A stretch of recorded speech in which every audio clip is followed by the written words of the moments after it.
Hello, I'm Paul Ndiho. Happy New Year to you all, and welcome to Shaka Extra Time, a show that comes to you every week. Joining me from his home in Arlington, Virginia is Shaka Sally, aka the Kabale Kid. Hello, Shaka, and Happy New Year to you. Hello, Ndugu Paul, and of course, a hugely happy New Year to you, and I certainly wish you and the audience a hugely prosperous 2021. The feeling is mutual. Thank you so much, Shaka. Your fans missed you. We are glad to see you back. How was your vacation? I missed them too, Ndugu Paul, and I think it was good really to go for some brief vacation, especially considering the environment that has really been dominated by the COVID-19. The environment is not particularly friendly. When you look at the nation's capital, Washington, D.C., a city that is known to be perhaps the de facto political capital of the world, you can't believe that it simply looks like a ghost town. You are right about that. I guess the year ended off on a good note, though. We have vaccines, especially here in North America, in Europe. We've seen these vaccines being distributed, people being vaccinated. So I think there is light at the end of the tunnel. I think you are right, Ndugu Paul. There could, in fact, be a light at the end of the tunnel, even though some would probably argue that we still remain in the tunnel. And I'm talking about globally because this is a disease, a virus that, by the way, does not require an immigration visa. It is a disease that, in fact, at the moment as we talk, has almost a say in everything you think about. And so, yes, you could actually have vaccines in North America. You could have vaccines in Europe. You could have vaccines in Asia. If you don't have vaccines all over the world, you still have a huge problem. Because the last time I checked, this is a virus again which has absolutely no respect for borders or boundaries.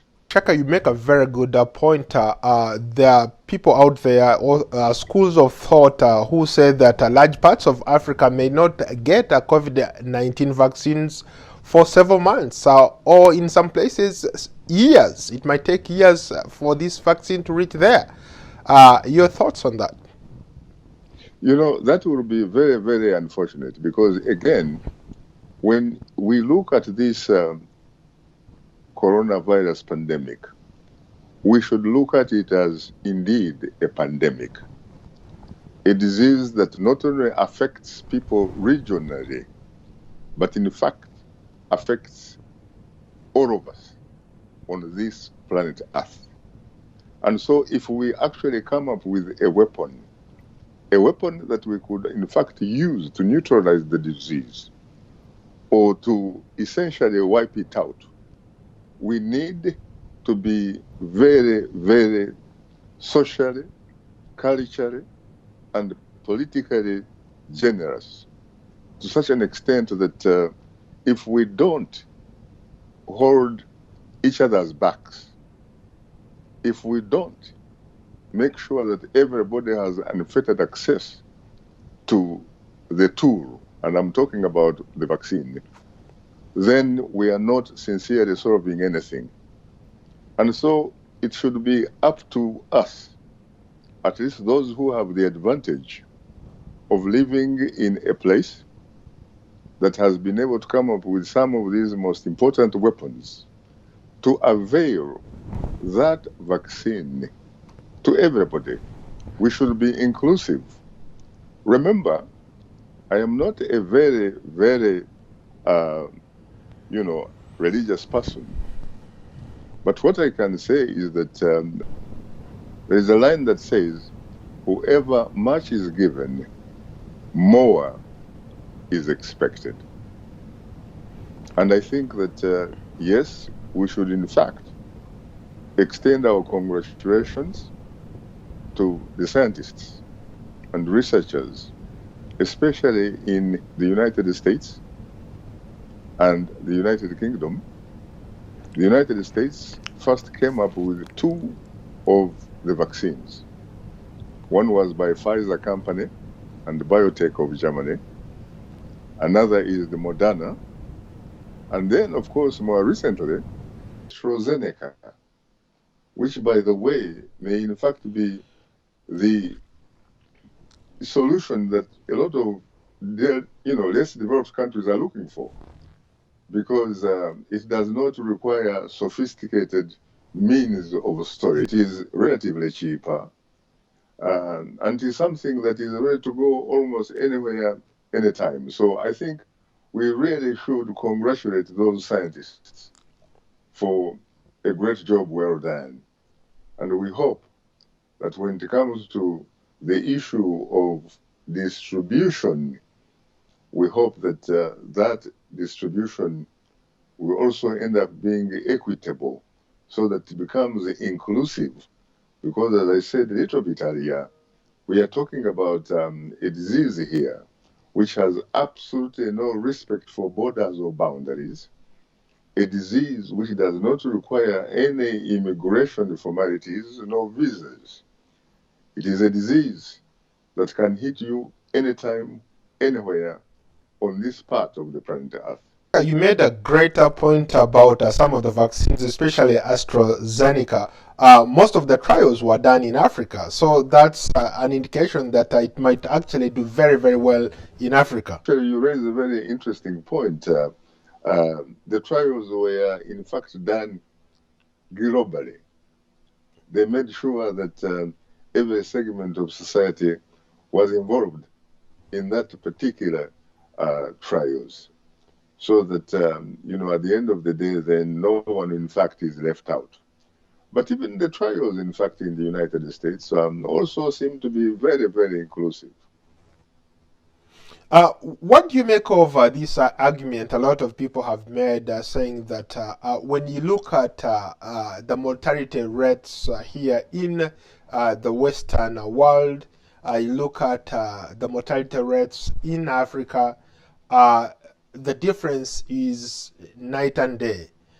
Some people have argued that because Africa has a younger population, uh, generally speaking, maybe about 80% of the people on the continent are young people, maybe 35 and below. That's why we don't see a lot of numbers in terms of death as compared to the Western world, where we've seen a lot of people who have died as a result of COVID-19 were in their evening years or in their early 70s or 70s and above. That could be true, Ndugu Paul. And one could also add perhaps that when you talk about infectious diseases, they usually tend to be environmental, the diseases and all that kind of stuff. When you look at the Western world, this is part of a planet where those types of diseases were long ago conquered. They are not the types of people that affect people so much in this part of the world. But when you come to the developing world and you're talking about Africa, there are lots of infectious diseases that always make rounds around the environment. We're talking about malaria. We're talking about tuberculosis. We're talking about more recently Ebola. These are diseases that have hit us so bad back at home. And probably because of interacting with those types of diseases, there is a possibility of essentially getting used with those types of diseases or aspects of those diseases to the extent that it makes your immunity a little bit stronger. So there could, in fact, be a situation where you could talk about a lot of people a lot of people in Africa, in addition to being young, probably have a very relatively stronger immunity. They probably have developed the HERD, which is spelled as HERD, the one that some people have been talking about here and has actually caused a lot of scientific and political controversy. You mean the herd immunity? That is correct. That is correct. And the other thing, Ndugu Paul, also is that when it comes to technology and the infrastructure, I think we have to accept the fact that for the most part, really, you're talking about an area in the world that is very, very much challenged in terms of infrastructure. So it's quite possible that when you look even at the reporting of the different countries, it's quite possible that those reports are not necessarily accurate. But it's good that this time around, at least Africa came up with the Africa CDC, the African Center for Disease Control, based in Addis Ababa, the de facto capital of Africa. Even though most Africans, if you want to go to Ethiopia, you are required to get a visa. Can you imagine I guess that? it's the de facto capital on paper. I mean, going to your capital, can you imagine if you were in Uganda to go to Kampala? You need a visa. As I was doing research for this Yes. show, I came across some Mm. very interesting information. There was an Mm. article that I read that suggested that uh, it's normal for many Africans, especially older people, to move back to rural villages or their places of birth once they retire from former employment, and they leave the urban centers. And one of the writers argues that perhaps that could have also contributed to the low numbers that we see in Africa, as opposed to here in the Western world, where uh, older people tend to move to the cities. They abandon their suburban homes and move to the cities because they want access to easy transportation, access to these amenities that are available for older people in the cities, like nursing homes and stuff like that. Yeah, those researchers could actually have something very important to say. And when you think about it, also, is that when you go to the rural areas, or what we call the villages, you have a whole neighborhood up to yourself. You have a lot of space. You don't risk the possibility of running into crowds. And you know the disease, the coronavirus disease, enjoys very, very much uh, to somehow be found among crowds. And so you probably avoid a lot of things. African countries started trading under the new continental wide free trade area at the beginning of the year, despite months of delays caused by the global coronavirus pandemic.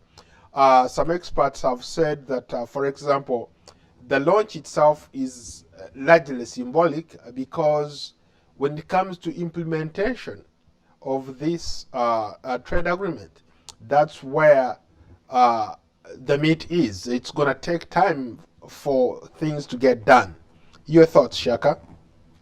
I think, first of all, we should welcome that process because I think it begins to provide us at least with some solutions if we are seriously going to develop the mother African continent.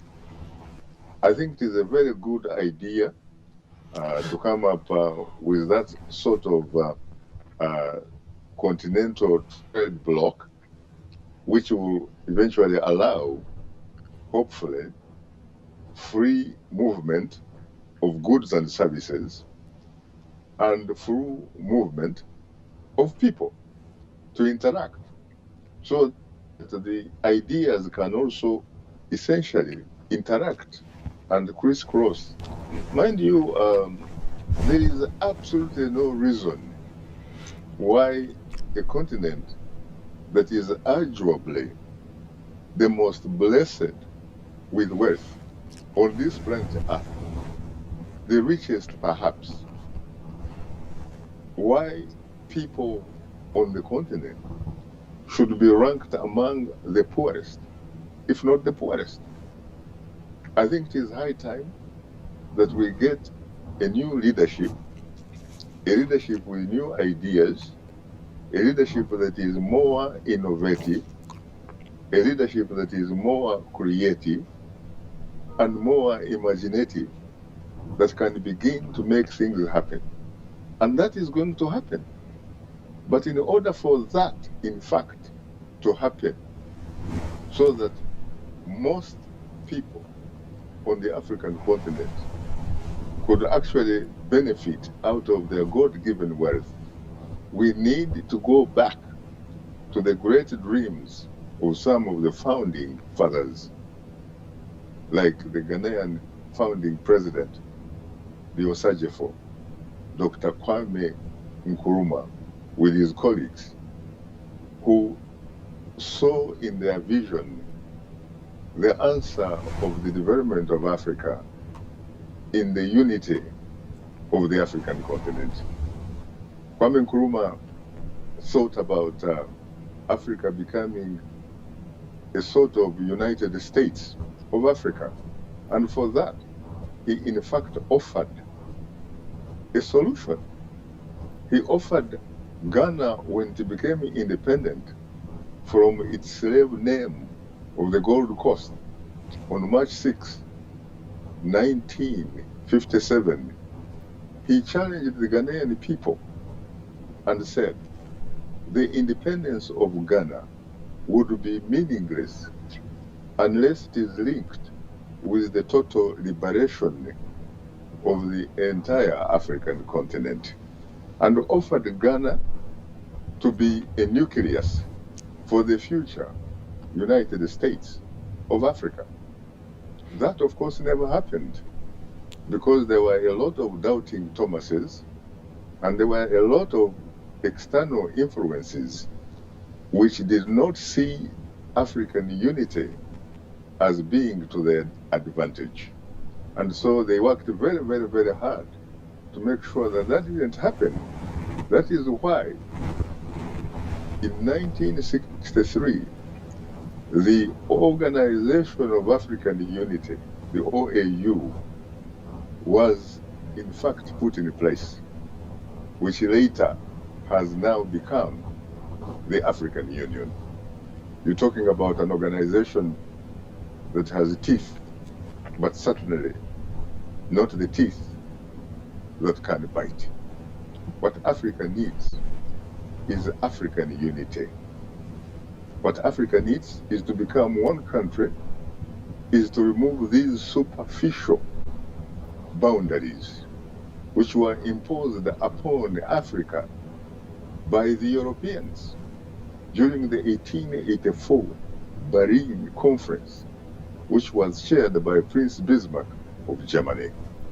The Africans, to be honest with you, I agree with some intellectuals who have suggested on independence, they inherited a colonial vehicle, and all they did was simply change the drivers. But in fact, what is needed is for Africa to come up with a vehicle that is a reflection of African values, African mores, African culture, so that we can begin driving in the direction that has the potential to benefit our people. You raised some very important points there, but how about people who say despite Africans coming together, a lot of challenges remain? For example, the red tape, the poor infrastructure, across the continent. Then there are countries that they want to protect their own. They don't want competition from their neighbors. You have a lot of challenges that could lead to maybe this block not working as it's supposed to be. I see their concern, but let's face it. It is not like we are in a business or at a time where we are required to invent the wheel. The wheel has already been invented. So we don't really need to reinvent the wheel. What we need to do is to borrow some lessons from some other human experiences. We have looked at, for example, a country like China. When you think about a country like China, Ndugu, you look at its population and the population of the African continent, they seem to be on the same page. You're talking about in the neighborhood of 1.3 billion people. But when you look at the development of China, because it is a one-nation state, it is a country that has a one leadership. It has been able to develop to such an extent that has lifted tens of millions of its own people from poverty and is going ahead. As a matter of fact, as we talk, it occupies the second largest economy in the world. And yet here in Africa, with pretty much the same population, we are with probably more natural resources than China. Because in fact, China has developed by climbing on Africa's shoulders. China develops on African minerals, for example. China develops on African oil. Why can't Africa mobilize and harness its wealth? Why can't Africa unite and become a one nation powerful state that is capable of making sure that her wealth is for the benefit of its own people? I think it can be done. You could not have put that in a better way. Obviously, the trade agreement covers a market consisting of about 1.2 billion people, a combined GDP of 3 trillion. That's a huge sum of money if Africans were to work together. But again, there's still some hurdles. When you think about a country like Eritrea, Eritrea has refused to be part of this bloc. So how are they going to maybe benefit from this kind of trade that we are talking about? It is very unfortunate that they have not been able to come on board. Initially, the argument was that they probably couldn't do it because they were at war with Ethiopia. But now that you have peace between Ethiopia and Eritrea, especially following the peace essentially brought about by the mediation of the incumbent Ethiopian Prime Minister Abiy Ahmed, I think they should reconsider. But the other point, by the way, is that you also have, for some reason, 54 countries. But by 54 countries, by the way, we are talking about the inclusion of Western Sahara, which is not yet a legitimate nation state, but a member of the African Union. Because Morocco, when it comes to Western Sahara, has other ideas. Couldn't that cause a problem? I think you're absolutely right. There is also the issue of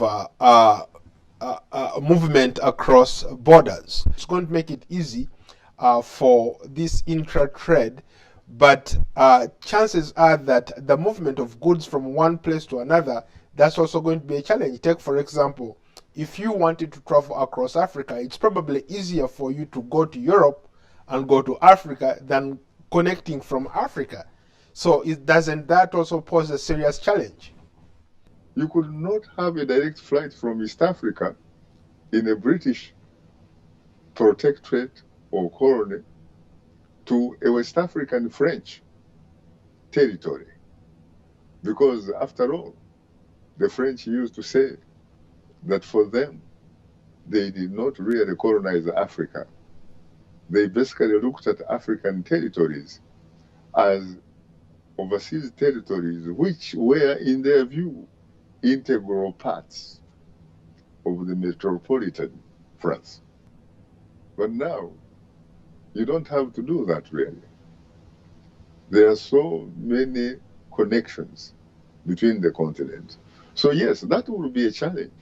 Infrastructure will be a challenge. But guess what? That perhaps will also be a great opportunity for Africa to solve that challenge. Actually, when you think about it, I don't know why we are not able to do that up to now, because I remember reading a very interesting book on globalization by a gentleman called Joseph Stiglitz. He is a professor of economics and business at Columbia University in New York City. This Professor Stiglitz is a recipient of a Nobel laureate in economics. He's also a former chief economist of the World Bank. This man, in his book, talks about how the intellectual balance of power has actually been shifting in the favor of Africa and Africans. And he has a point. But that's not the issue right now as we talk. There are so many universities now, except that it seems to me that what we have ended up doing is actually getting more on the quantity and probably less on the quality. What we really need is both. We need both quality and quantity. How about ordinary folks? There are people who are like wondering what's this Africa free trade bloc all about. They don't understand it. How can ordinary people take advantage of this amazing opportunity? I think that the African Continental Free Trade Agreement needs to learn lessons from some of these other continental institutions that have been in place and have honestly not succeeded in making their presence known on the ground by the people whose taxes support them. I think we need to get into the business of educating the public in the sense that we can take the institution to the people so that the institution gets the blessings from the people. I think that we need these institutions to sell themselves to the people who support them through their taxes. That's what it will take. There needs to be a lot of what you would call civics education. Even the governments in Africa do not seem to care to conduct civics lessons so that their own people can even in fact know the relationship. And I'm talking about the basic relationship of these individuals in African countries with this thing called the state or the government. Shaka, unfortunately, we've run out of time. I think I will end there. Thank you so much for your time. You're most welcome, Ndugu, anytime.